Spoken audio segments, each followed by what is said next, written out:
इसकी वजह से किसानों की बाजरे की फसल का क्या हाल है मैं दिखाता हूँ आज आपको। ये जो आप देख रहे हो ना, ये बाजरे की बाल है, बाजरे के सिट्टे भी बोल सकते हैं इनको। ये बारिश की वजह से, कंटिन्यू बारिश होने की वजह से बाल के अंदर ही रीग्रोथ होगी दाने की दोबारा से। ये इसी में ही उगाया है, पूरा का पूरा बाजरा कटिंग नहीं हो पाई इसकी।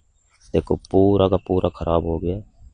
पूरे लगातार जहां तक भी आप देख रहे हो ना, लगभग खेतों का यही हाल है। दोबारा से रीजर्मिनेशन हो गया बाजरा बाल के अंदर ही।